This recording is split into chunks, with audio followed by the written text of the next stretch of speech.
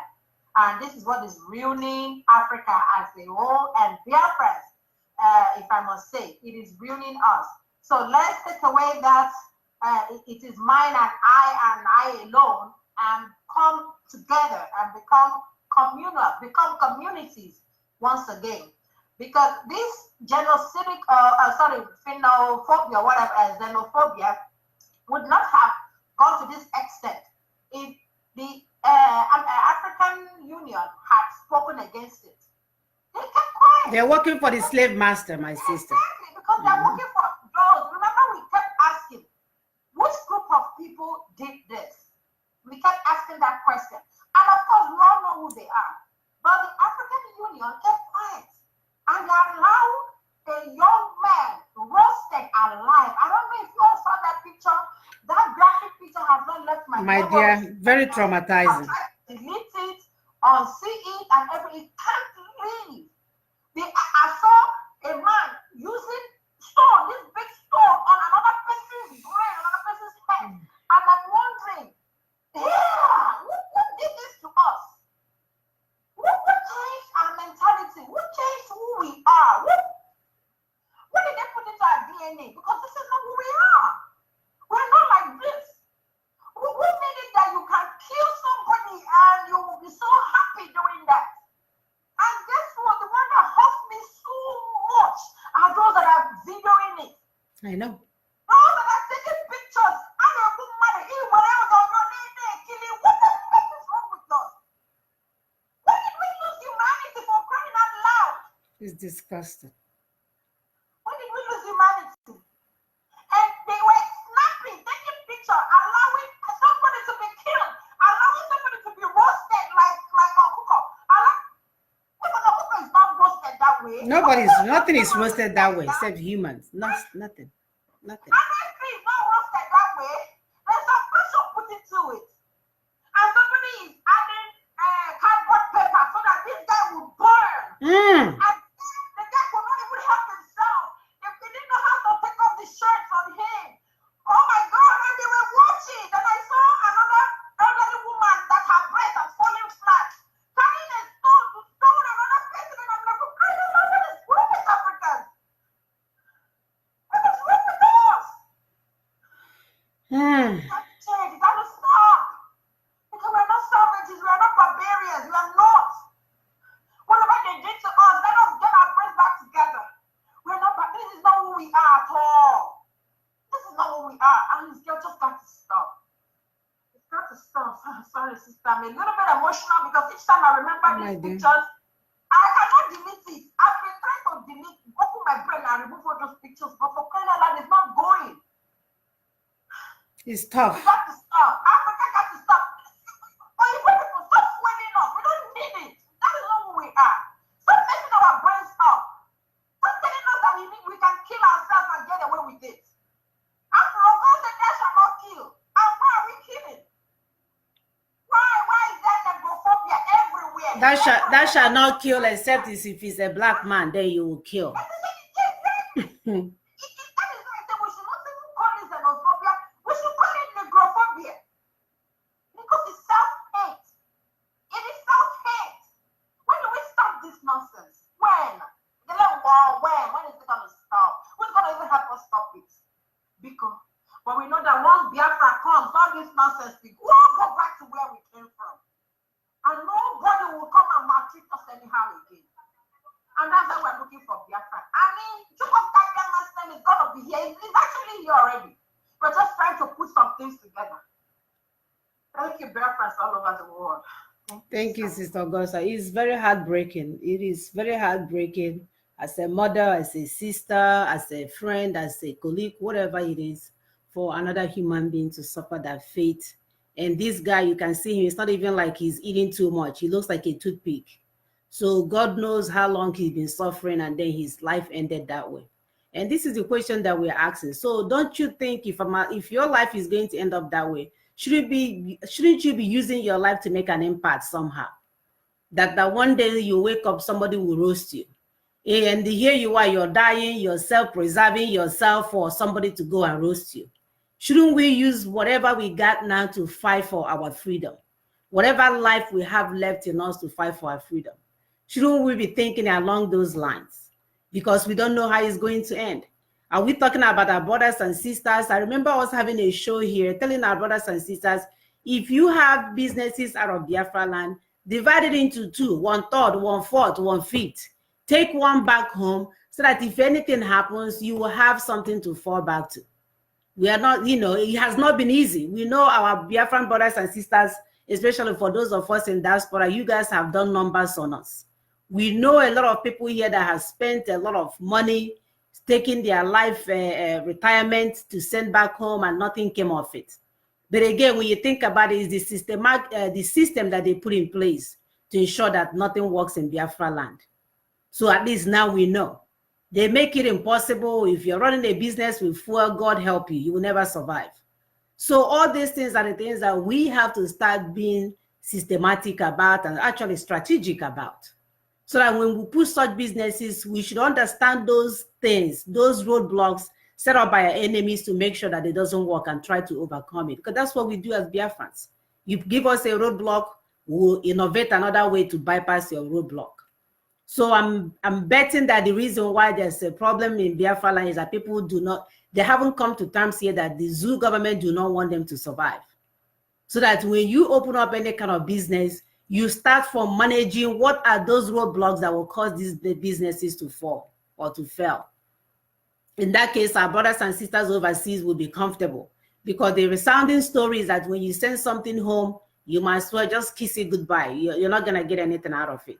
And we don't want to have those mentalities, especially those of us in Biafra land. We do not want to have those mentalities so that we can start investing safely, so that we know that we here in diaspora, when we send that $10,000 or whatever, that our brothers and sisters will be mindful about it in terms of making it work, in terms of making sure that that money is sustainable and grow into something else. Because money doesn't grow on a tree. One of these days, I will take a picture of the trees in my house. I have checked over and over again. There's no money. In short, I saw a snake, big giant snake hiding in one of them one day. No, there's no money, my dear. And I ran. There's no money on the tree. So when we work hard and we send money home, or as we are calling our brothers and sisters to bring their resources home to try to make it work, we know the armies are there taking bribe. We know whatever it is that they're doing to make it not work. Let's figure out how to boycott those things. If it means that if we open up businesses that by 4 o'clock we'll close it down and go home safely, so we don't get stopped by the evening armies that charges more when they catches you. Whatever that we need to do to navigate those processes, I think it will help. Because I believe that one of the things that is stopping our brothers and sisters is the fact that they know once they send their money home, somebody will tell them stories.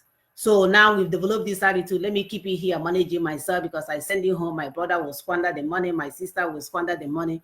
And we have to find a way to come to terms with that. Our brothers and sisters, you guys have not been doing a good job. We do understand there's some issues in the background, especially in the zoo system, but we have to make it work so that we can begin to safely bring things back home and know that someone will take care of it. Sister, you go ahead. Yeah, thank you, my sister. You are so right. This is what we do. This is who we are. We solve problems. That's why we're different. We go to one place that they say no human being can survive. We'll go there and survive. Even if it means turning their sand into wealth, we will do it. This is who we are.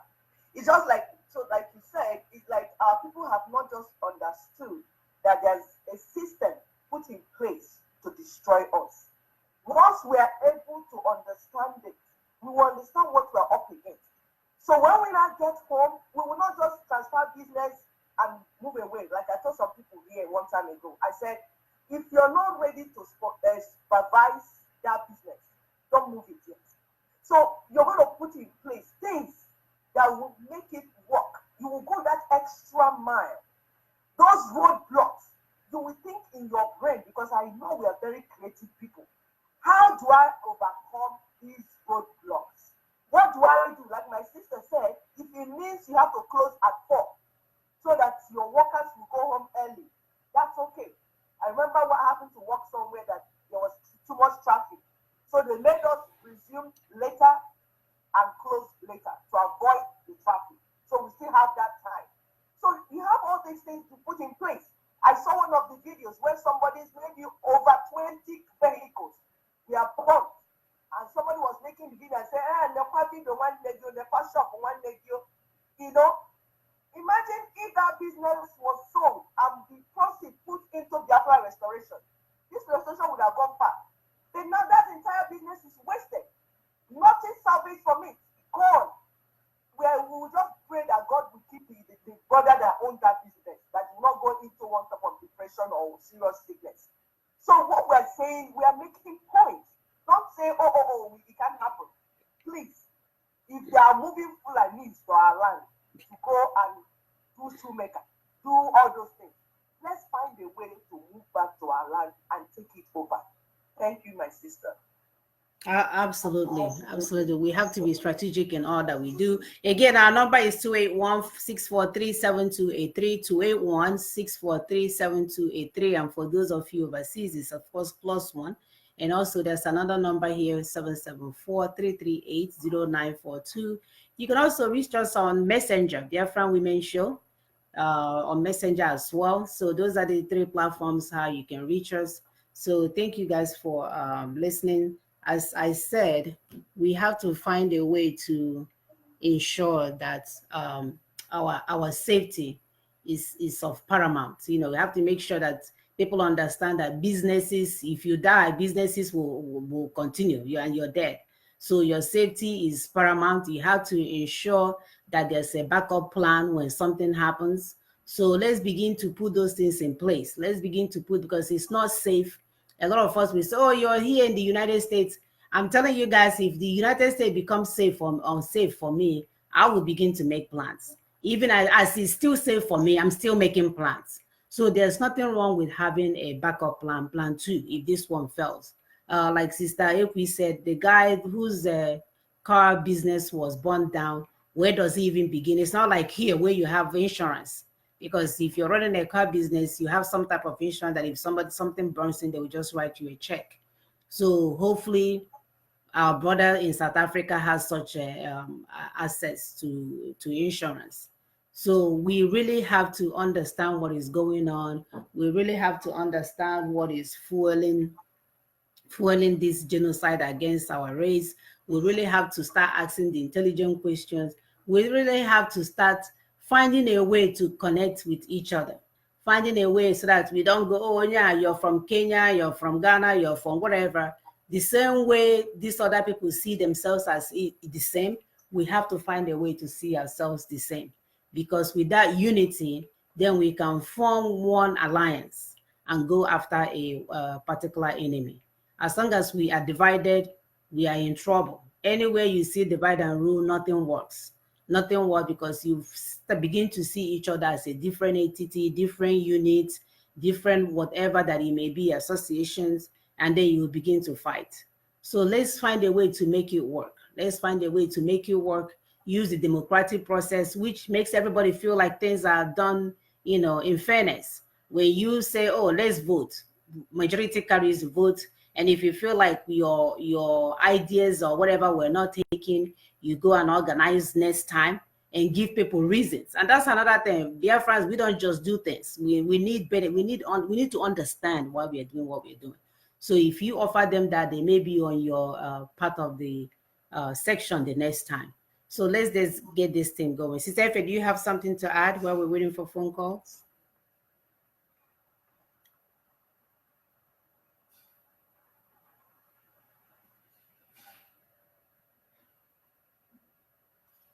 Yes, my people. Okay. As it's been like this now, we will continue to beat around the bush.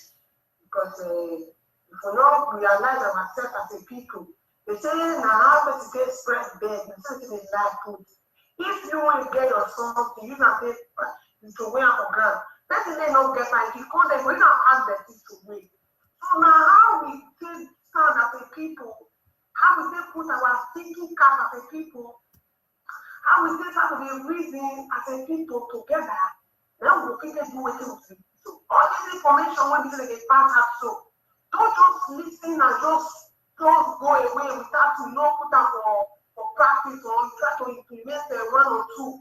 Because before any information, before anything we better get to talk to from individual perspective, don't get it here. We don't see as if they helpful. That is why we bring an act. Even though this is so, it takes a wise and a blessed person for it to reason like this. If we contribute to the because Mr. A do go like this, you will be Mr. B, you will go do your own like this. Or make everybody stay on your own. Or you have to stay your own. Or you have this Ghana make my day on their own. We don't go keep go and we don't go keep achieve anything as a black people. That's how we talk today. Even before all these things that they happen for Africa today. So many African countries they know about Biafra. I don't understand when before when I think somebody still tell me about Biafra. Everything all world know about Biafra. And as it is now, the thing is not that easy for them to give us Biafra because they see and say if they get Biafra, then they say all the whole Africa don't break that one. So they need a very strong African country to stand to challenge these people. They are our common enemy. Yes. If we don't start to see ourselves, black people as brothers and sisters, or so they see ourselves as one people. Tomorrow na South Africa, today na South Africa. Tomorrow we don't know which other country we go. South Africa, we don't have to work this time. You know they want to kill us. But in South Africa, when they read their follow everywhere, now they all they get more puta, not where they want to keep the key black for the key for that African country. So we say for that. Any small thing where it's sugar, they don't. That's how they for ourselves. They call it one. Nobody they give an all manner of name. The place of what when you go reach, and different they give like that to different things. The say and go, they will say Ebola. They will all manner of name they give to the kid of to identify us. Is it an go or Ebola? That means say anywhere you see any Nigerian person, it's not you, it's in a Yoruba, it's in a Igbo, it's in a Orobo, they don't get Ebola.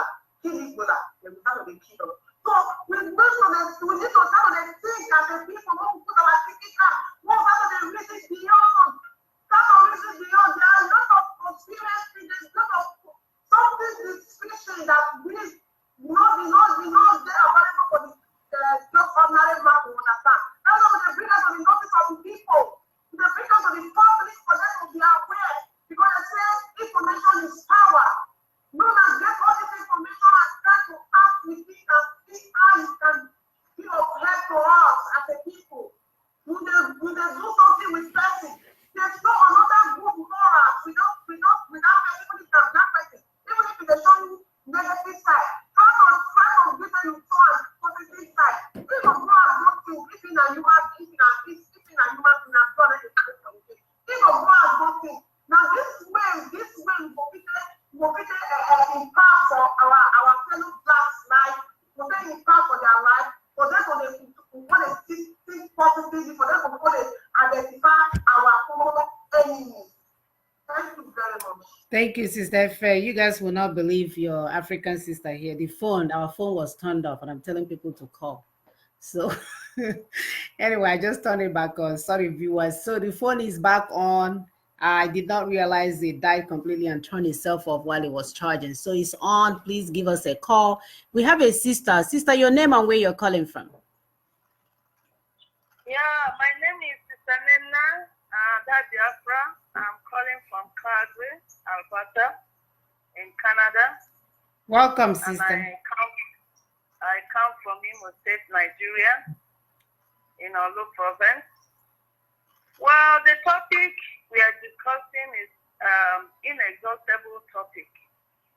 It is inexhaustible in the fact that the plan to destabilize Africa was something that was rooted in the 17th century during the time of Mungo Park. All of them that rushed to Africa, and as soon as they came in, they saw the resources that God has endowed us with. And their plan is to ensure that they loot these resources. And the best way to look at in a village, when two families are fighting for a land, you will see that somebody from somewhere will have money and go to one person and say, take, I'll buy the land. And they will take it. And then that escalation will continue, and you discover that the man will walk away with this land, and these two families will continue to fight, and the generations of that family will never have peace. That's what happened in Africa. Mm-hmm. They came in and saw how God endowed us with natural resources. Think about it. When there was war in Liberia, the whites were mining their mineral resources. As there is problem in Nigeria, they are mining all our mineral resources. In Congo, they are mining the mineral resources. Everywhere in South Africa. So the question of who is engineering or who is instigating the genocide in Africa, the answer is simple. If they are the laws, the whites, they are the ones. So we have a part to play because the black people have agreed to remain within the confines that the whites have created for us. Mm-hmm. Your name will be Nigeria. They draw a line. And we are there like animals. You see, when you put an animal in a cage for many years, do you know that when you open that cage, why? The animal still will not run away. It's true. Because he has made his brain to get used to staying at that particular corner.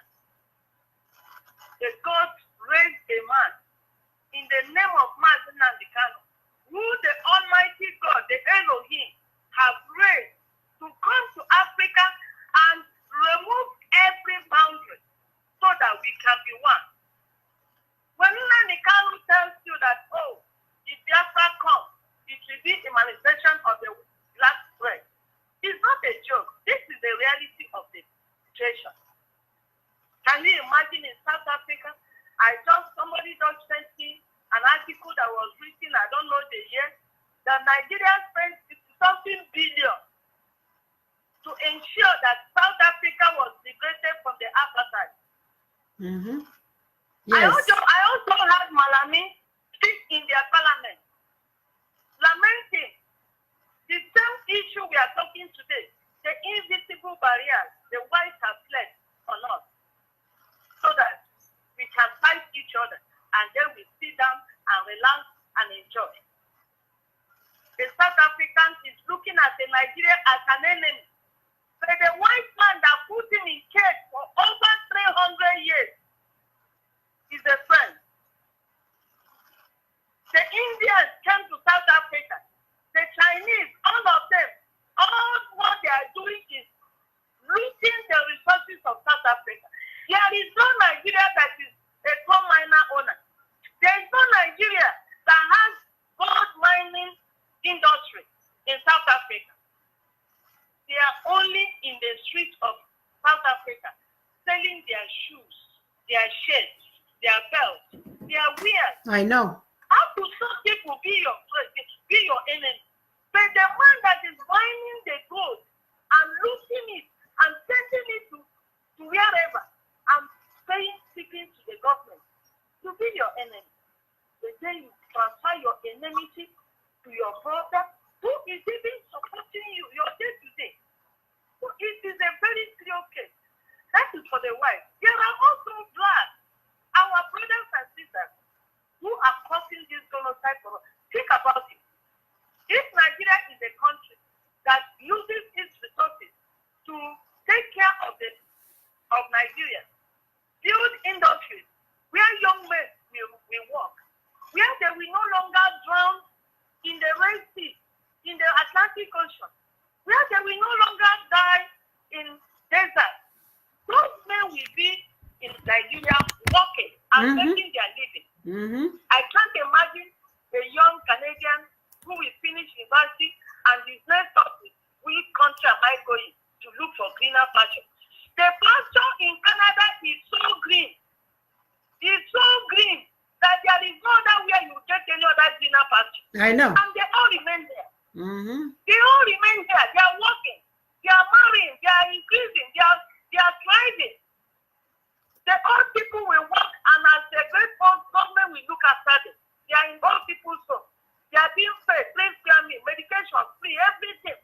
You see here, you see many people, 104, 105, 98. If an 80-year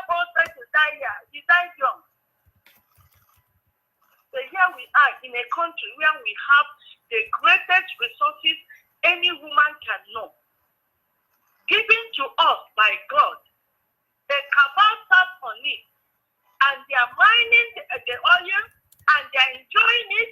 They just found God in Biafra for how many years? They are mining it secretly. If we are looking for those who is causing genocide, he remain with us. He's our leader. Our leaders are the reason why we are having problems.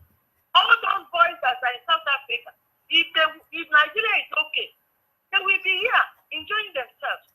Look at them, 50% of them are marrying South African girls, bringing home mixed blood.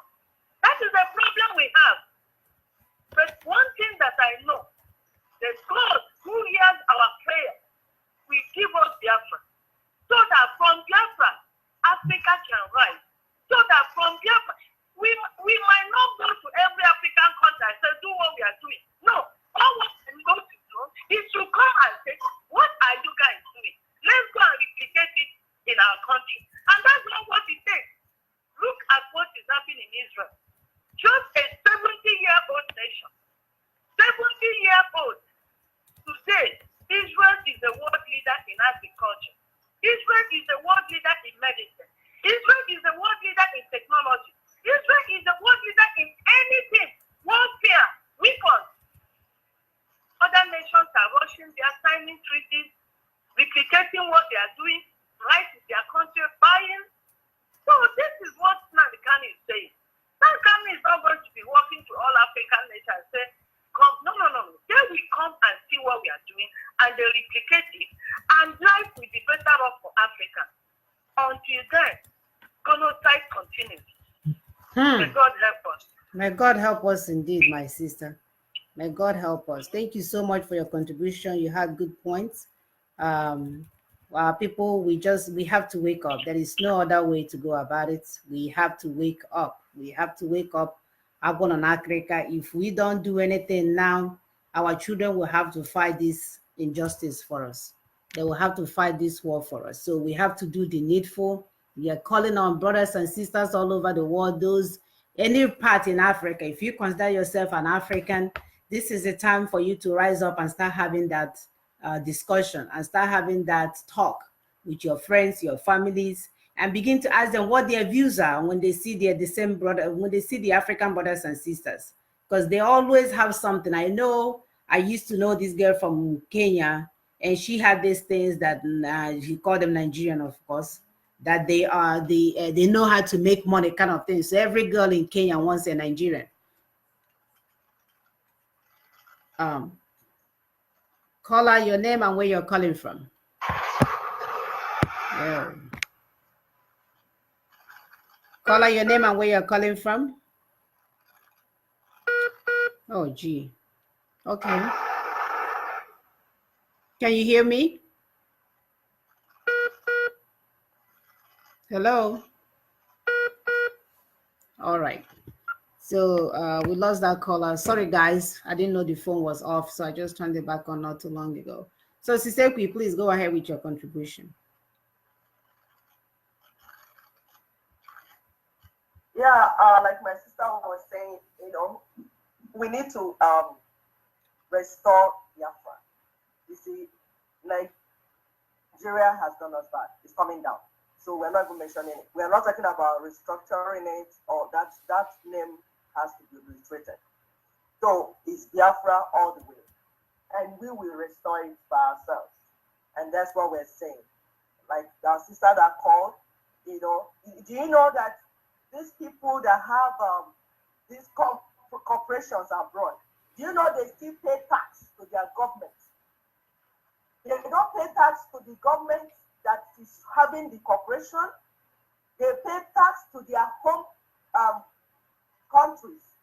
So apart from that, the money they are getting, they are paying it in their bank back home. They are also paying their government tax. So have you seen why they will not want you to have Biafra? Because when you have Biafra, all these things will be streamlined.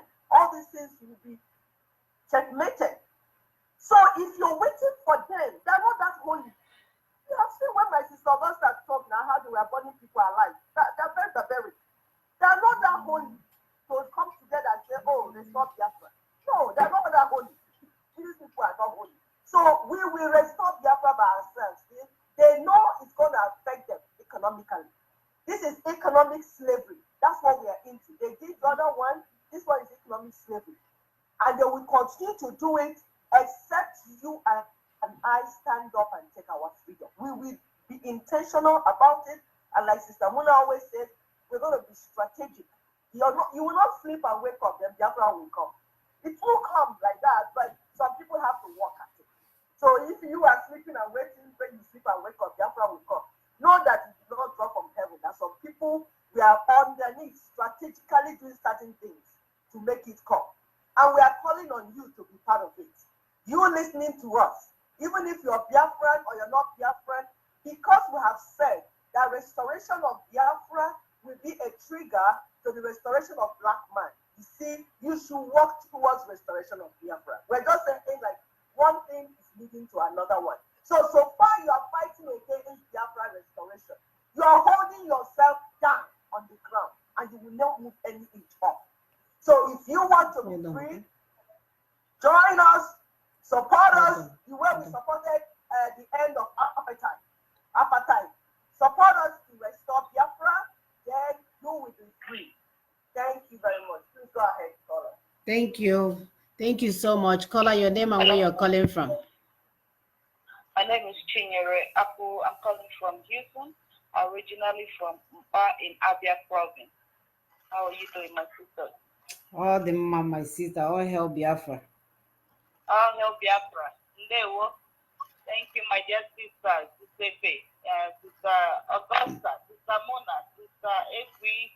God bless you all. I like this wonderful topic for today. Like our leader always says, black man mentality. Okay, this is it right here. So what happened in South Africa is so evil. You see, these are people who are supposed to be our brothers, and mostly our Biafran brothers are being killed. Their businesses are being messed up, and these people have the guts to do that to their own black people. So our leader is always right. I love that guy, Mazin Nambikano. He is always right. He's the man who saw tomorrow. That's what I call him. So with all this mentality of killing and hatred, we Africans need to cut it out. When Biafra comes, there will be nothing like that. Okay? So also, for us, our Biafran brothers and our Biafran sisters, we all have to work together to unite, like I always tell them. But because of hatred, the hatred of the mind is part of our problem. The hatred of the mind. You see someone trying to tell you the truth about Biafra, about how people are being killed, then automatically they start to hate you because you are the one telling them the truth. And most of these people are churchgoers. They see the truth and they turn it upside down. They see all these videos going on, which I usually send to them. And when they see it, they turn the other way because it's not theirs, because they are not related to them. They are waiting for such things to happen to them before they react. So this is also genocide. If we cannot protect our own people, if we cannot speak up for them, then we are killing them. We are responsible. So let us, for those of you who are still standing on the fence, waiting for Biafra to come, if you're not taking action right now, when are you going to take action? Let's take action and protect our people, protect our youth, protect our children, protect our women. And you guys are still going to church. I'm not against going to church anyway. But when they go to this church, their mind is tied up with evil and hatred. I'm telling some people who are churchgoers, look at what is going on. Let us arise. Let us join this movement to liberate our people. And they're going to tell me all is well. No, all is not well. Our people are dying. They are being killed maliciously. They do not deserve death. They do not deserve their businesses being burnt. They do not deserve being slaves in another man's country. Guess what? If Biafra land is fixed, development is secured, our youth will not be traveling out. Nobody will travel out. We'll all be in our country, our own blessed land, doing our own businesses. All right? So, I mean, my sister, this topic is phenomenal. Justice Nnamdi Kanu and our deputy leader and all the IPOB members worldwide. To you, my sisters, I love you all. God bless you all. The Chukwokika Abiyama bless and protect you all in the name of Chukwokika Abiyama. We pray. He say, thank you so much. Caller, your name and where you're calling from. Caller, you still, oh gee, okay, the phone hung up. All right. Sorry, brother, I don't know what happened to your phone. So yes, like my sister said, we have to find a way to get our sisters and brothers involved. If you call yourself a churchgoer, Jesus lover, whatever thing that you're doing, and you are not in tune to what's happening to your brothers and sisters, there is no difference between you and a devil. And I will say it again. If you're a churchgoer, Bible quoter, because by the time you see them, they will tell you John chapter 1, verse 6, say this one. If you are saying all of that, we don't want your prayer now. We want action. You've been praying since God, you entered that your church, nothing is happening. We need action. So if you are hearing that your brothers and sisters are being killed in South Africa and things are not going well, all you can say it is well. And you're praying. You are a child of the devil. Go and say that I said. You are, in short, devil fathered you. That's number one. So get it together. We are not here to play anymore. You can pray all you want. But if you are not aware of those videos that is going on, that you think if you sit in your own, whatever you're doing, you think you can pray those things away, my sisters and brothers, they are happening. So it's time for you to do the needful. It's time for you to be honest. It's scary. It's scary. Before, I would never watch those kind of videos, but guess what? When I watch those videos, it pushes me to do more. It pushes me to think about how I can help my people. It pushes me to stay up all night and figure out something. Because before I was praying wasn't doing it for me. We have to be practical. We have to find a way to do the needful. Sister Augusta, please go ahead. Yes, Sister Muna, we have to find a practical way to do the needful. And the needful means that all hands have to be on deck. All hands have to be on deck, please. We all have to come together. It is not about Mazi Nnamdi Kanu, because I remember talking to someone yesterday that I went to the African store. I mean, if Biafra agitation comes, if it enters your system, you don't even care who is around you, you start talking. And you don't even care who is listening to you, you just start talking. That is how it happens. So as I was talking, somebody was saying, this is Nnamdi Kanu step. I said, shit, don't even go further. Is Nnamdi Kanu in South Africa killing people? No. Yes. So what is your headache? Our people are being killed, maimed, destroyed, massacred, done all kinds of rubbish. And we are here talking about, don't even go there. So we all hands have to be on deck. Everybody has to come together. We are communal people, and we just have to come together to restore our land. If our land is restored, our children will not be going to the Mediterranean Sea. If our land is restored, they will not go to South Africa to go and get burnt alive. No. If our land is restored, some of us will not be here in the United States. The United States have given us more than we even anticipated. But we know that we will get much more if we're in our land. So we will go. And guess what? For all of you in the United States, still jumping up and down, party Friday, Saturday, Sunday, the immigration, whatever in the United States is changing. Oh yeah, more than only affect man, those of you that are naturalized citizens and all that. It is going to affect you all very soon. So don't get too cozy. Hey, I'm an American citizen, blah, blah, blah. Oh, he's going to. Thank you, Sister Augusta. Yes. Thank you. Call out your name and where you're calling from. Yeah, my name is Anna Yoalamoke. I'm calling from China. Oh, welcome, watching. All hail Biafra. All hail Biafra. I want to first of all thank you and the other Biafrans that are with you. I say, may you continue to strengthen you guys. You say? Yeah, the little contribution I want to put on today's discussion. Nobody will see the issue that is happening in South Africa and look the other way around, because who knows the next person tomorrow? I don't know if you understand where I'm going. Yes. Nobody knows the next person tomorrow. So that's what is paining me, because we always keep on shouting here, directing our people, talking. Different evangelism, even in different chat groups that we are into. If we are talking to our people, they will look as if it is not, they don't know what we are saying, or it is not concerned them. So, as far as I'm concerned, the issue in South Africa is very condemnable. Yes. It's not good. Yeah, but in the other way around, our people supposed to think twice, irrespective of where you are, not only in South Africa, because I have gone to some little places that their politicians, especially this present South African president, his campaign promises. This issue is part of his campaign promises.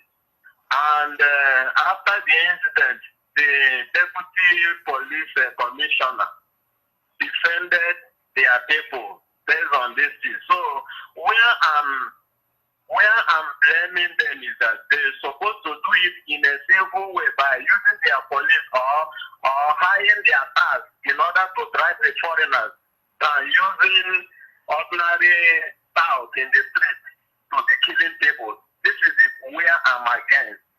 There's another thing, and the other way around, I also blaming our people because they are busy analyzing Operation Python dance in our home, analyzing IPOB, the target of terrorists on IPOB. They are busy analyzing it instead of them to get involved, because this freedom IPOB is championing. We are just doing it for the sake of IPOB. We are doing it for everybody. Instead of them to get involved, to bring their own ideas, so that we do it.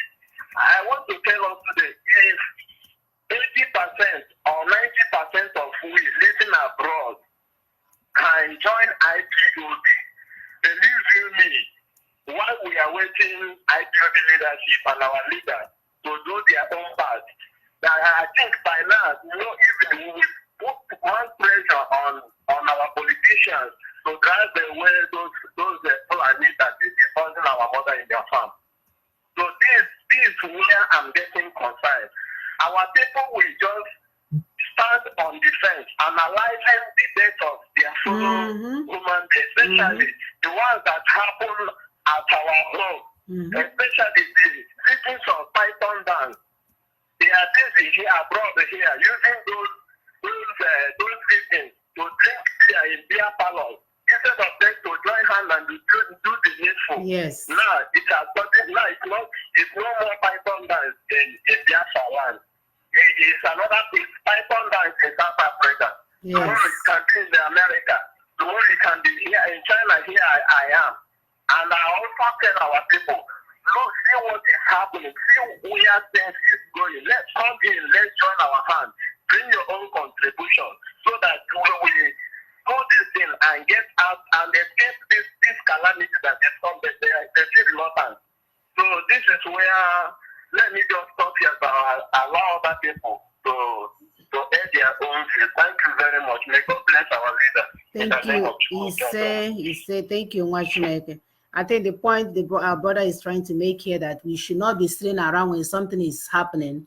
People will be sitting around and pointing fingers or discussing it. Instead, like they would do here, we gave an example of Mothers Against Drunk Driver. This is a lady. This organization was started by a mother whose son was killed by the drunk driver.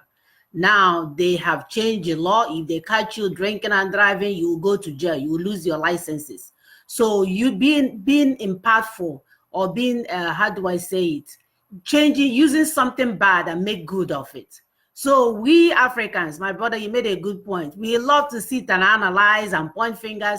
As of we are speaking, some idiots are still saying Nnamdi Kanu did this and Nnamdi Kanu said that.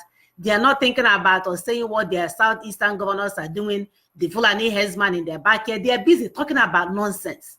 And these are our brothers and sisters. So So when you see them being destroyed all over the world, then we'll start crying for them. We don't know if they did what they're supposed to do. I truly believe if you're part of this struggle, that God will protect you. This struggle will offer you protection from God because it's from heaven. We are doing God's work. But if you are sitting out there, especially if you're in this all over these dangerous countries, and you think, oh, I'm doing well, my business is doing well, who are those people calling themselves this, and you're hanging by your own, you don't know what's coming for you. So get in line with working together with your brothers and sisters, ensuring that there is someone that can represent you guys at the end of the day so that we can move. Don't let your thriving business deceive you. Don't let your cars and your homes deceive you. That if we all do well, if we all get together, I'm stammering. If we all get together, then we all do well. So that is the attitude that we all need to adopt. Let's stop using the stories of what happened to our brothers and sisters to drink alcohol in a beer parlor, not do anything about it. I don't see why people go into beer parlor to discuss problems. What you need to do is to sit in a situation room, get together, strategize, come up with ideas and say, okay, maybe there's not 10 of us or whatever. Let's propagate this story or this agenda and make sure that it doesn't happen to the next person. Not like, hey, well, it's not me. I thank God for my life. It's going to be somebody else. We must have to change that attitude. If it's happening to our brother, it's happening to us. If it's happening to our sisters, it's happening to us. That is the only attitude that will ensure our survival long term. Sister Efe, do you have anything to add? Yeah, thank you very much, President. We know nobody comes from the truth. Nobody will not talk sense. Nobody will not come from the truth. So many people now for us to start with the meeting all the time. We know the kind of person who know the meeting, we are sorry people, say maybe we never get it to put on the table. While at the same time, we see we represent that name, we represent that those things where those people they call us. They represent that. Because we know they represent that, they show those the West African continent, they don't pick up. This Japan today, when you say they get a strong country for all those places, like this country like Japan. See China, they don't pick up, they don't follow. See India, see other small countries there, all those Asian countries, they want to say that second world. All right, they don't pick up, they enter third world. No, Africa, they don't enter first world. Africa, you don't for third world. See, you may not pick up one, you may not for that place. Nobody who gets that much, even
those mentality aside.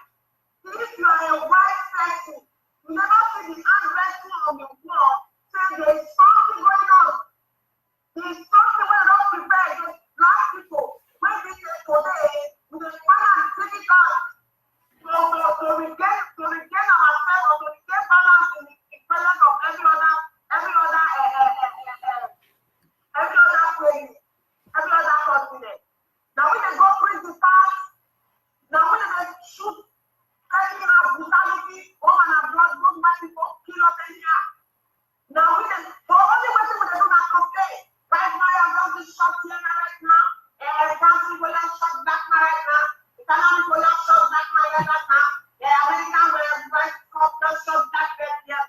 Why are we going to continue that this complaining without no finding solution to your problem? Continue complaining without not looking for other alternatives of liberating ourselves as a people.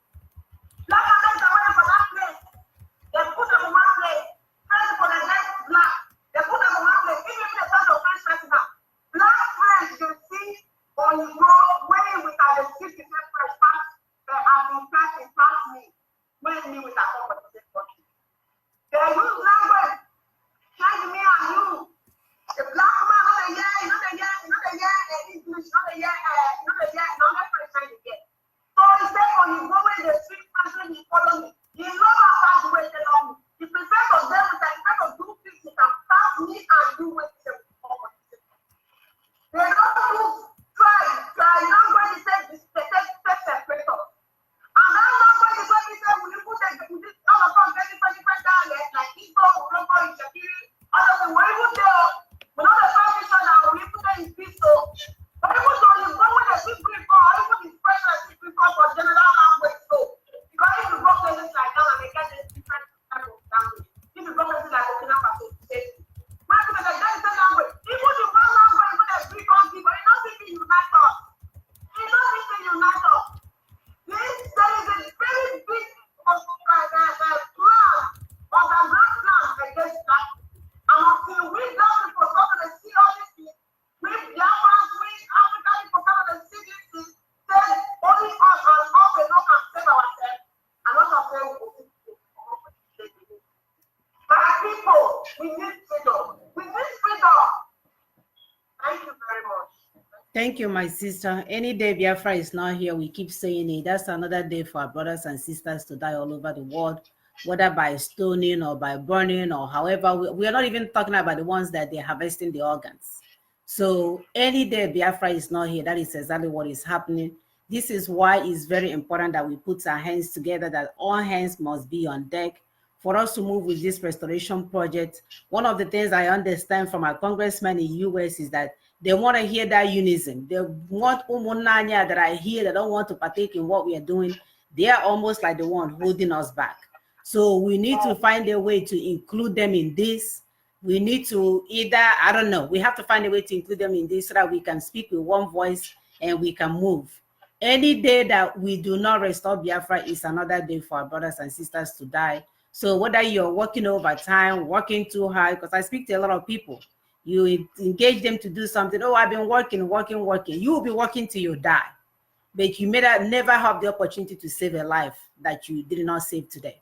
So let's get it together, people. We really have to do the needful. We are living here now because someone by the name of Martin Luther King died for us. And we're here now living okay. So what will stop us? What will stop us? And his name lingers. I remember being to his place of rest, and I really got on my knees. This is a guy that died before I was born. I get on my knees and I thanked him. I thanked him for our freedom. So what is it that we are doing on a daily basis to ensure this restoration project by ourselves? What are we do? What are you doing? Are you sitting around and waiting for Mazen Nnamdi to kill himself and make dinner with his dead body and sit it on in front of you for you to eat? Are you strategizing? Are you coming up with ideas? Are you coming up with innovations? Are you doing things? Are you sending that letter?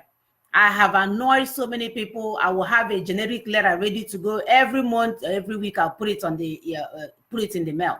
Let them get annoyed by that particular letter. What are you doing on your own to ensure this? What little thing are you doing or big thing are you doing? We have to go home. We have to go home. We cannot sit around anymore and watch our children die. We cannot continue to watch that video anymore. That is not what we're here for, especially when God has given us the brain to innovate things, to build things, to plant things, to create things. Why are we being stoned to death in the middle of the road? So my people, we really have to do the needful. If you are still sleeping, I know a lot of us are not listening to this radio show, but if you're still sleeping, thank God for Facebook. We can share. If you are one of our brothers and you're still sleeping, we are praying that you wake up. And then you wake up, you figure that this is not your problem. We're praying that your children will face the same fate. I don't care how anybody see it. If you are sleeping, we are praying that you wake up.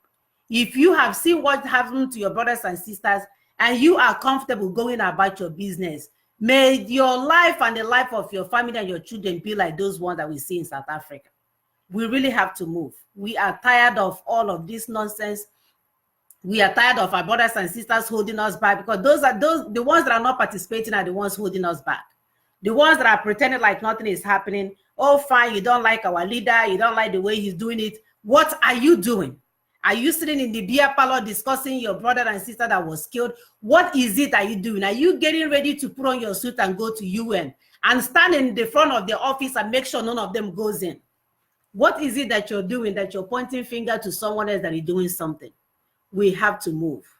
We really have to move. We have no time. As I was telling people here in Houston, a lot of them are in their late 50s and 60s. They are about to die.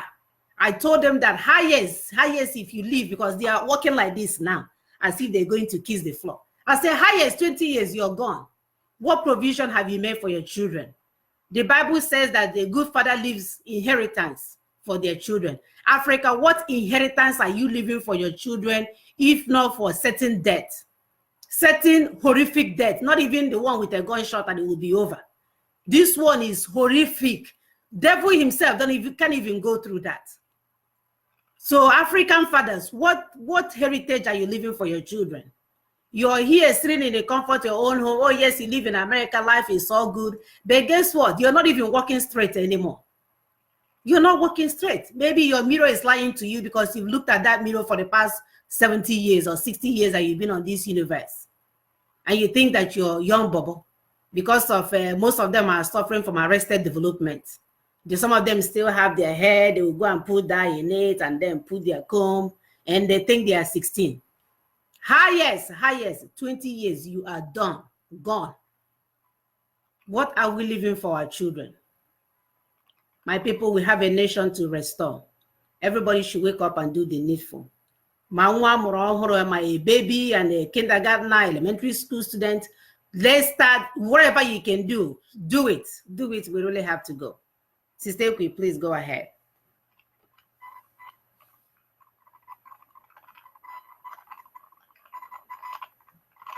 Hello, sorry, my sister. I'm trying to mute myself. Yes, you're so right. You're so correct. It's time to be pragmatic about our pains and sorrows. You know, it's not good enough to just lament. I tell people when they lament too much, I say Lamentation chapter 3, verse 3. It's not time to lament and lament. What are you doing about your pains and your sorrows?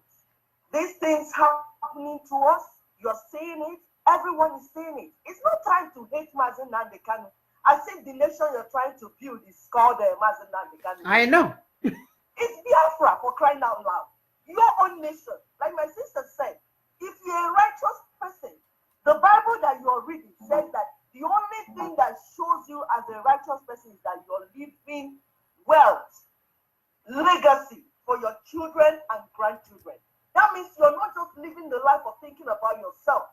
You're thinking about the children that will come after you. Look at what the Fulanis and the whole world that did to us today. Can you imagine what will happen to our children tomorrow if Biafra is not restored? How many of us are out all over the world looking for what to eat? Do you know what the other children will be like next tomorrow? More will be outside. Try to dare the devil to find what to eat. And yet you have the mouth to accuse Mazen Nandekanu. I was talking to one the other day. I told him, I said, you're very wicked. Are you not seeing your brothers fall off the burning building? does this have to do with Mazi Nnamdi Kanu? You're busy hating Mazi Nnamdi Kanu. You go and stand up and do something to deliver your people. So we're saying it's time for us to do things differently.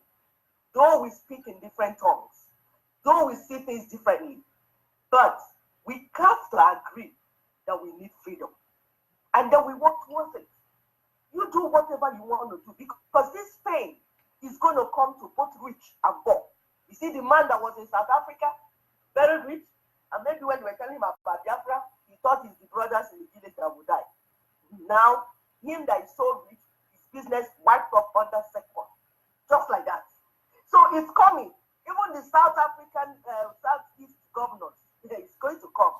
They carry their children and hit them up in the sky, thinking that it will not get to them. It's coming. Why? Because Biafra land is calling us.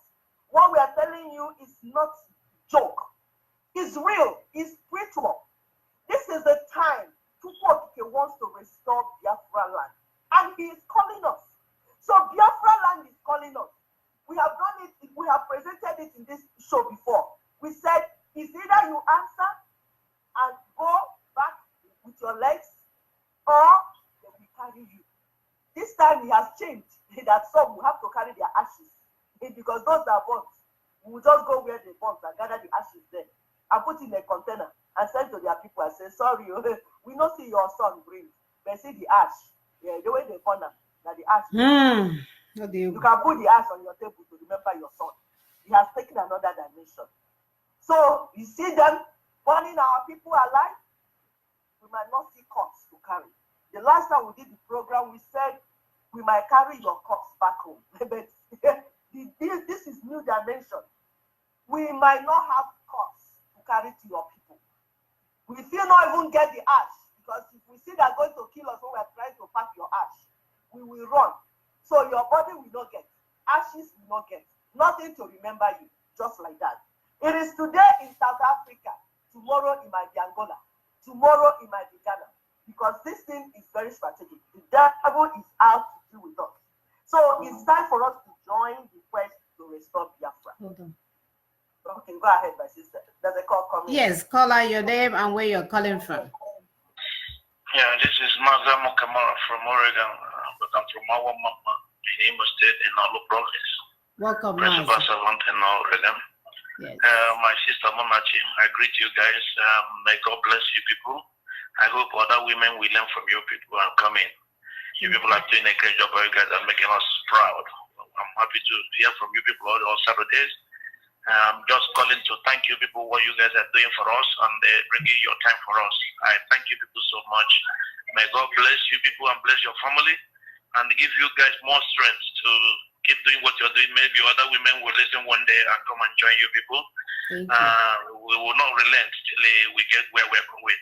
Yes, but I'm trying to use this opportunity to tell people from Oregon that is hiding under their women wrapper and under the bed not to come out, and even the $1 our leader said us to pay, it's too hard for them to do it, but they are so selfish. I look at the Facebook the other day, I saw one of our brothers donating money to all this hurricane and all whatnot, but their people are dying. My father did not walk a manama.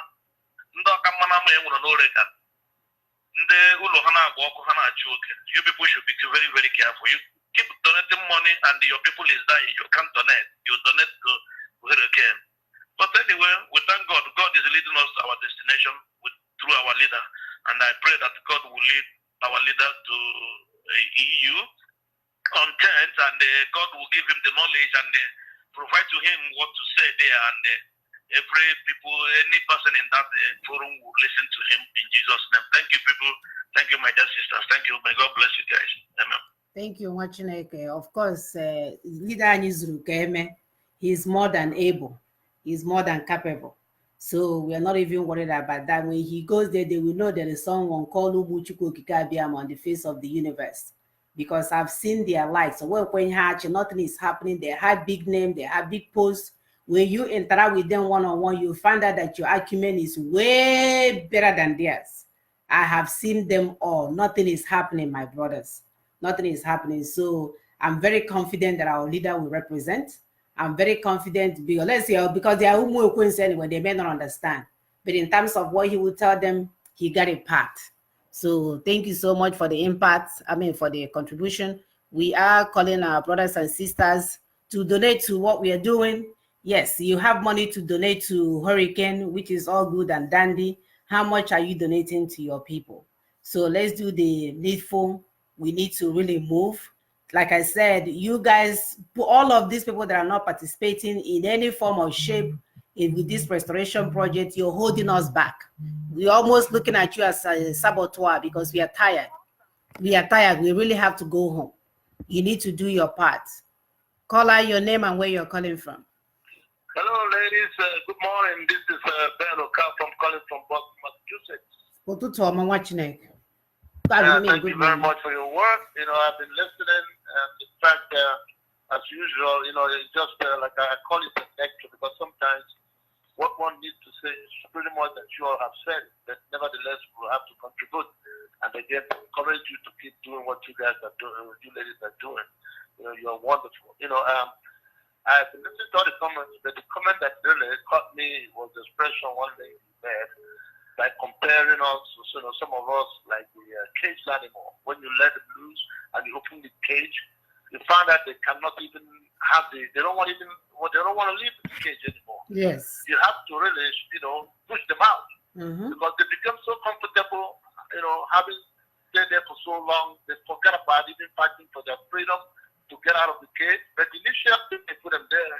You see how they struggle to get out. But at some point, you know, they are stuck in the rut. Just to say, you know, put it another way, they're stuck there, and this is the situation we found. Most of our brothers and sisters, they've come to the point that they don't even want to do anything anymore.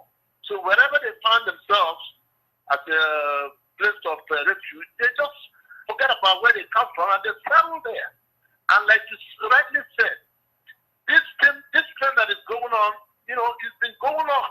If you look at the people that are winning elections in most countries, these are people who are nationalists. They want to save their country from the invasion of foreigners. And these foreigners they are targeted are black foreigners. I will tell you that. Because latest immigration, they have seen what is going on with the Mediterranean Sea and the wave of people leaving Africa coming to meet them. So they're now beginning to cut down or prevent people who are there from even getting in or from being comfortable.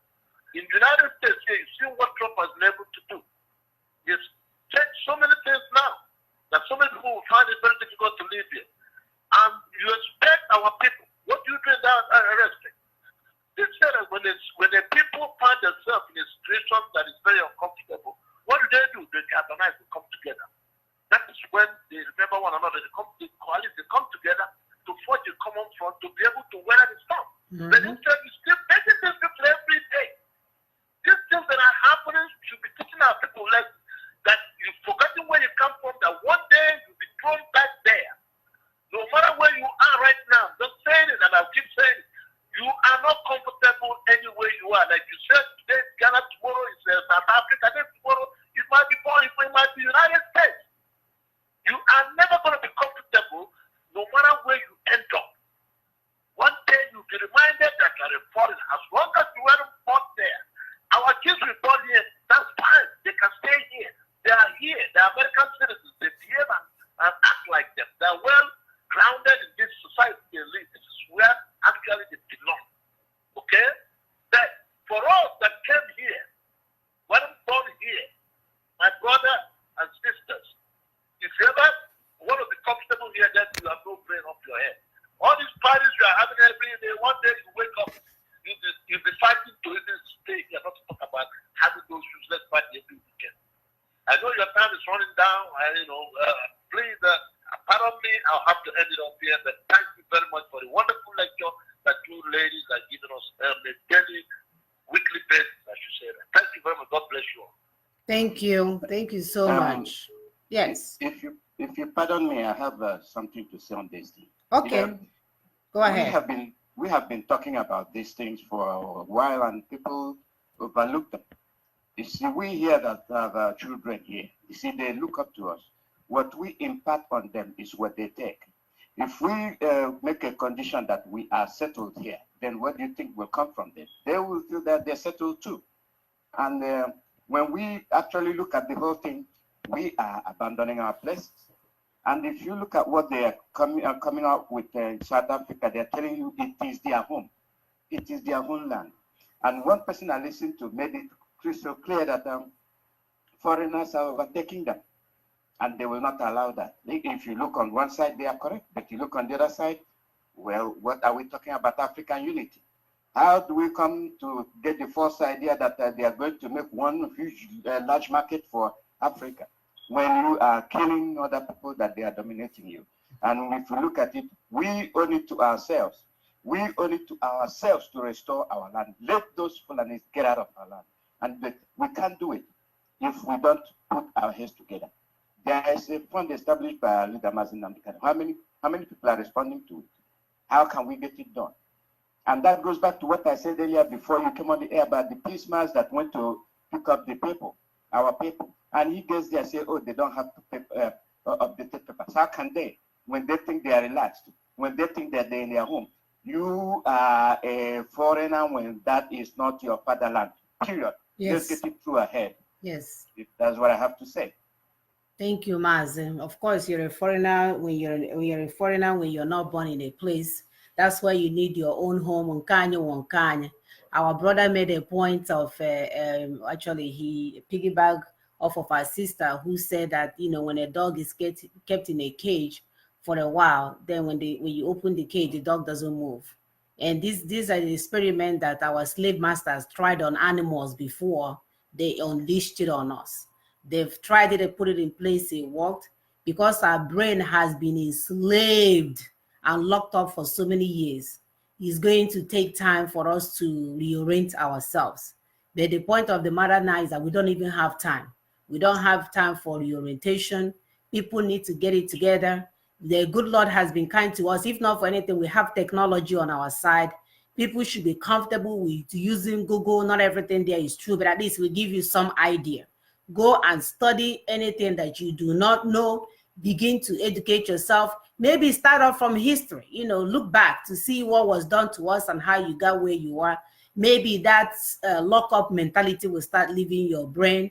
But if you are thinking that you're comfortable in somebody else's land because you live well, you have your big car, your big house, and whatever, you're kidding yourself. Or you're kidding yourselves. So we really have to get this together. Mazi mentioned about our kids, they are cultured and the Americans, but guess what? The same justice system applies to them here. When the other people commit some type of crime, they are easy on them. When they see you, if you happen to be African American and your name is John Smith, you get the middle grade. If they see you and your name is Chinedu, you're done.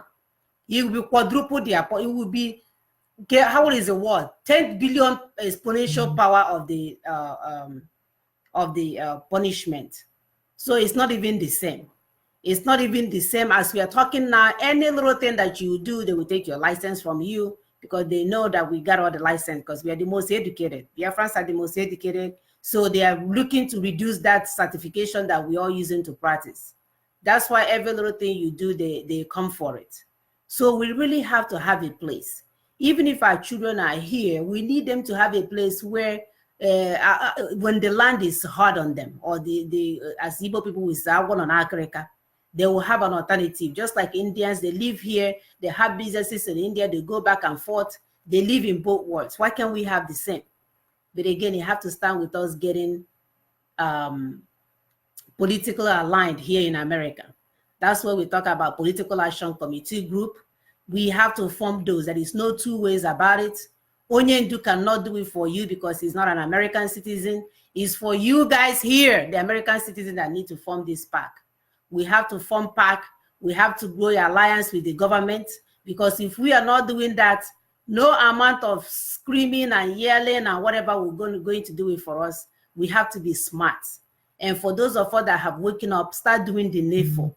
Connect your brothers and sisters. Tell them what is going on. If not for anything, I gave an example with the Vietnamese community here in Houston. When we had a hurricane 2 years ago, they were able to give the city of Houston $340,000 or thereabouts.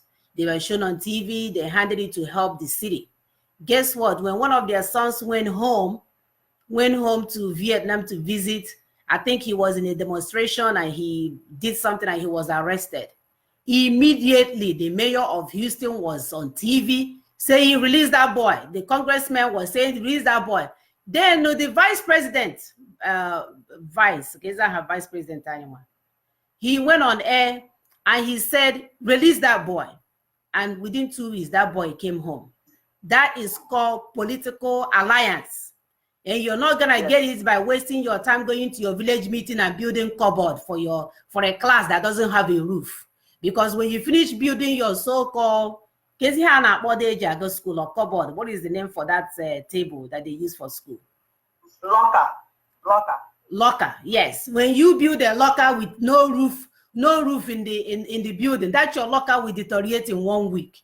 So all these village meeting goers, stop wasting your time, stop wasting your resources. Let's put it in one place called Political Action Committee and use it to go and affect the government of the United States. Stop wasting your time. People's Club will give you $10,000 when you die. What are you leaving for your children? What inheritance are you leaving for your children, black men, especially black Biafrans or Biafran men? What is it that we're doing that we think that the most important thing is to form meetings everywhere? Some guy even had the audacity to call me the other day and say, oh, I'm going to my IPOB meeting. I won't be able to come to your IPOB meeting. Can you imagine? I said, oh my gosh, these people don't get it. And he's a man with a family. He doesn't even understand the importance of what we are doing. The same IPOB meeting you've been going to for the past 30 years is what you're telling me now. You're going to cancel what we're doing to strategize about our liberation to go to IPOB meeting. Can you see why we need to receive sense our men? Because you're the chairman of whatever Congress or whatever meeting or People's Club group or whatever club. I don't know what they are because I have never, thank God, I've never involved in their mess. Whatever names that they have, women of substance, because they love to give themselves beautiful names and they're not producing anything. Every now and then they will go and build a locker or they will bring some bag of rice and put Maggi, the same Maggi that will damage our brain and give to our people and claim that they're doing something. We want to do something huge. In section, in isolation here and there does not work. We need to come together and speak with one voice. So that when we have that political action group, we send our representative there. When they speak, they will know there are 50,000 people registered. That's a voting number right there. And by the way, in America, if you don't have data, you're wasting your time. There is nothing like, oh, we have a lot of people in Houston. We have a lot of people in New York. Nobody wants to hear, how many are there? How many are there? That is the importance of the pack. We have to form that pack to be able to speak intelligently. If they want, we hear. These are 50,000 registered members. What do you have to say to us? Because if we don't hear what we want to hear, we will ensure that these 50,000 people do not get your vote or will not give you their votes, whether it's true or not. But at least they know that we have these people under our umbrella. So our men, we have to get it together. We have no time. I gave a guy example the other day, how even these children that we raise here, we Biafran raise here, they are not as smart as we are. These children, when you look at them with, eye, and remember when we were growing up, my mother would do eye somehow. I would know it's immediately, okay, go back to the kitchen, come to the living room, leave. You would immediately read the signal. These American kids, even with their doctorate degree, you wink your eye, they're like, mommy, what's wrong with your eyes? They're not even smart enough. So we really have to make a foundation here for them to bounce back on. We really have to find a place for them to live when we are no longer here. Like I rightfully said, a lot of us in the next 20 years, we are going to be falling into the grave. Mazi, hold on. We're going to be falling into the grave very soon because they are walking like they are falling already. So whether you're wearing jeans and a Armani t-shirt, you're going down. You're going down. We have no time. We have to get it together. Mazi, your name and where you're calling from. Good evening, fellow Biafrans. Good evening. My name is Simon. I'm calling from Ameria, Spain. Welcome, Mazi. Bless every Biafran all over the world, anywhere you are. This time when I know we're calling from my Mary experience, Simon is from Omako Makishinolo. I want to thank every one of you and our leader Martin Nandikan and Uche before and all the whole IPOB leadership anywhere you are working. It doesn't matter your post or your level or who you are. Chuku Okike Abiyama will bless you and anything you are doing supporting this struggle. You are here, you are bringing wonderful. I thank Chuku Okike Abiyama for everything. You bless every one of us. My sister Mona, your topic this evening, two things make me to call. You know, sometimes our people don't know how this politics play. They think it's politics is when you go and follow one mind. Yahwa, Nafia. The world don't work like that. Two things, numbers. I had it from you. Now this is the reason why I want to contribute this evening. Because what we are doing is this. And our people that doesn't know, this is the main thing we need. Political path. It doesn't mean we are political parties. Numbers. So the numbers is very, very important to us now. And our leader said this type of thing, I think, is it in Canada. Mm-hmm. But America was the people that are supposed to do this thing. I don't want to use harsh word and because they know me for that, because I don't know. Okay, America. Sorry to say it. Mazi, speak it. Speak it. No, it's open. Speak it, my brother. Some of you left home. Some of you left home when Nigeria was just like heaven that time. He left. He didn't talk about home. He come and live for the land of the freedom. He didn't know why Chuku Okike Abiyama sent you there. Mm-hmm. He went and forget home. Mm-hmm. And we are talking about this Biafra restoration. When I tell you go shoot. Please, our people in America, get what they call political pack. Any village job, this is what they call mock referendum. The zoo government and the world are using it against us in places. They say we are small. They say just group of people, just more people. They just want to kill everything on their own. This is what they are saying. They don't know that what we are meaning. Let me tell you guys one story. It happened to me. People were there. The first day I raised Biafran flag. Why I tell you that? For we to identify and have number is very, very important, both home and abroad.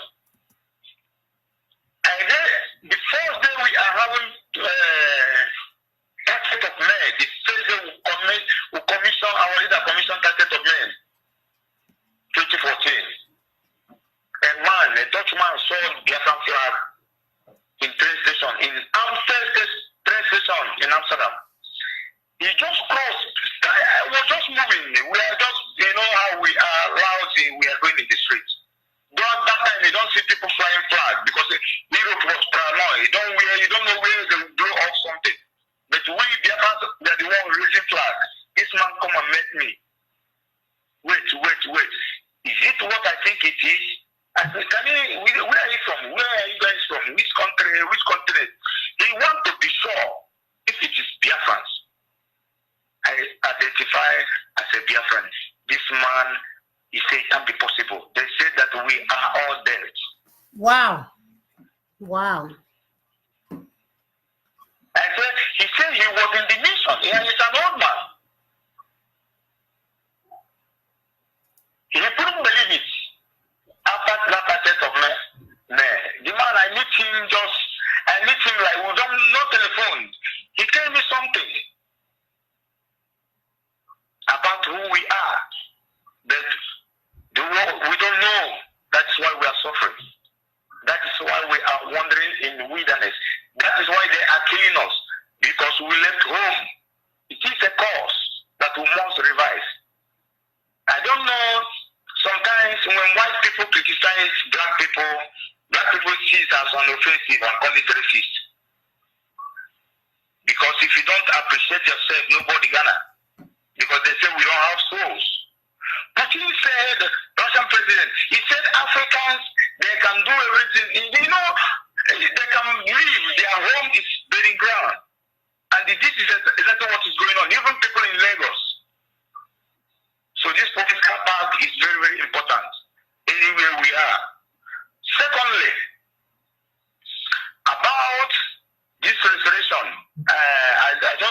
this, our leader, I know he's listening. Only Simon Legu.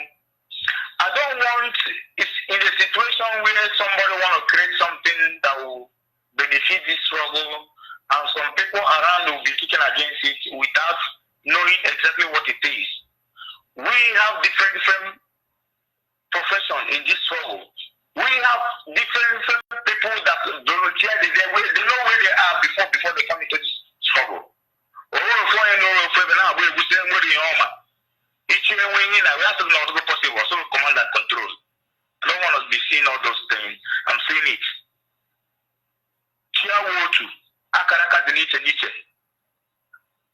This is a family affair. What we are here to do is to restore Biafra.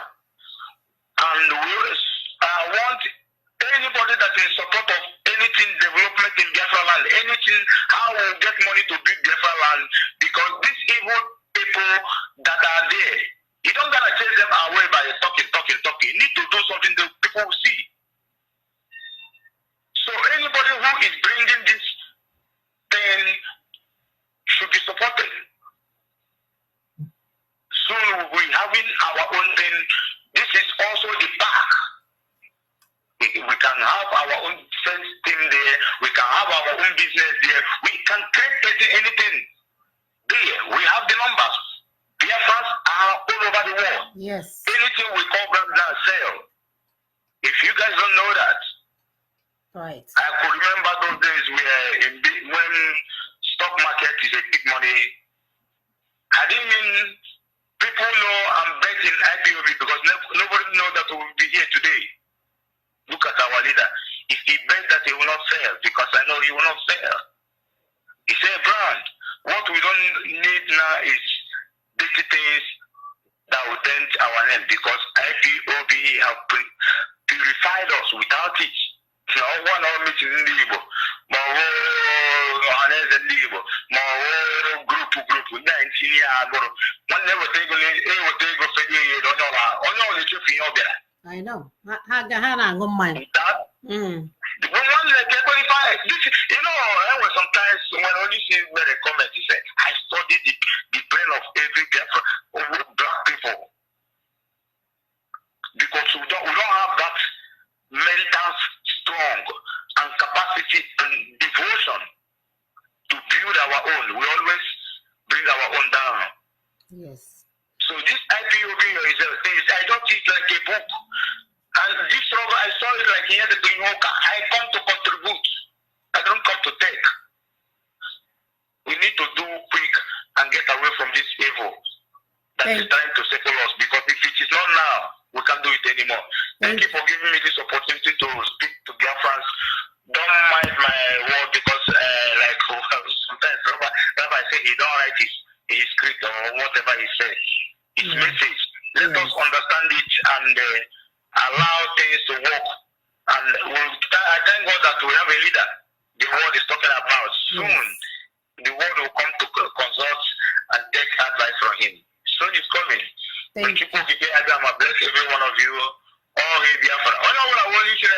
All hail Biafra. He say, watch it. Thank you so much. Bye-bye. Bye. Caller, please make it snappy. We are out of time. I know you're out of time. Good evening. Good evening from here. It's Rabbi Charles. Okay, Rabbi, really make it snappy. You know you don't know how to make things snappy. Okay.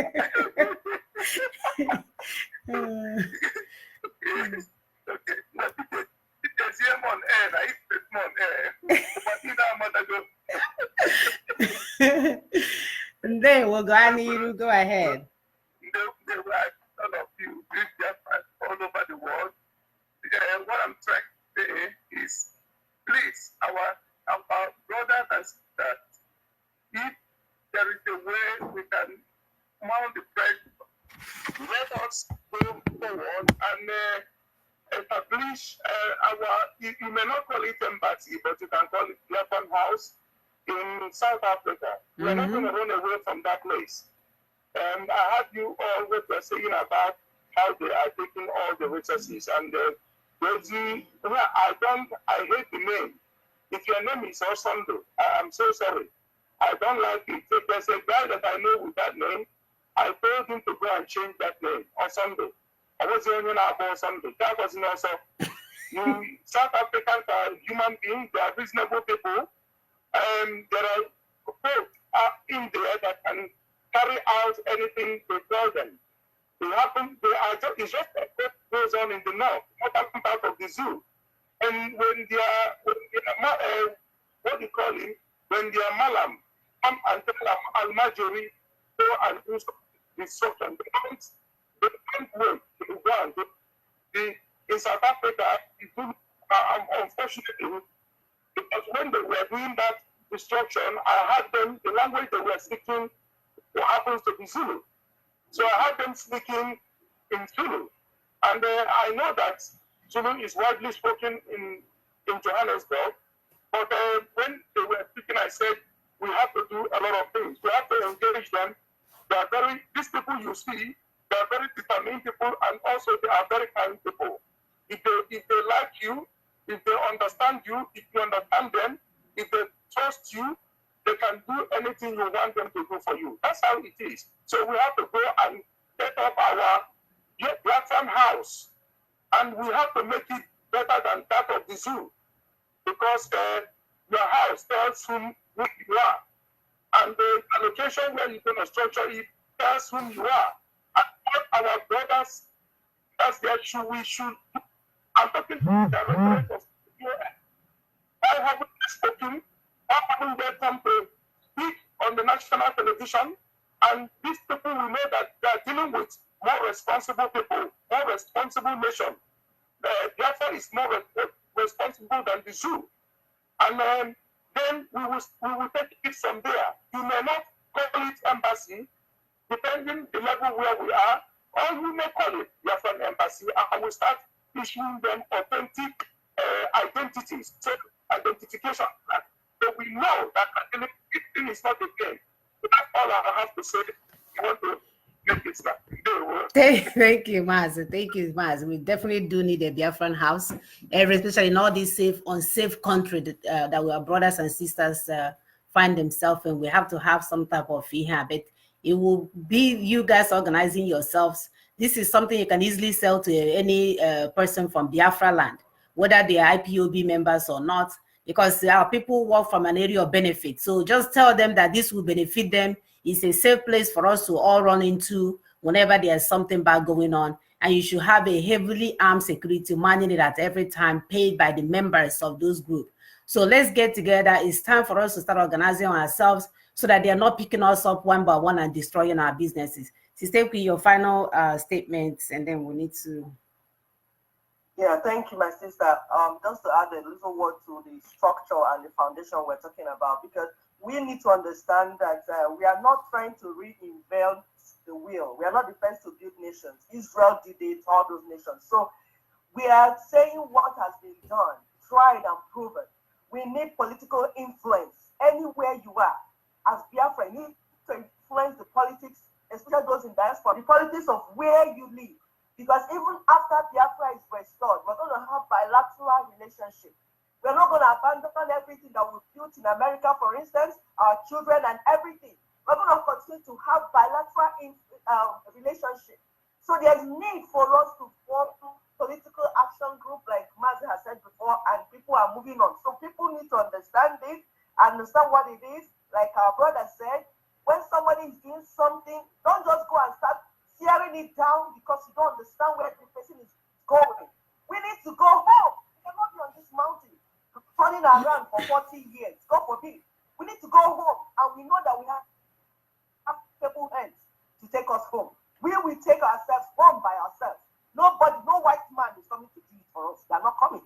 We need to strategize and be pragmatic, step by step, set timelines, do things, and ask ourselves what's the outcome of this.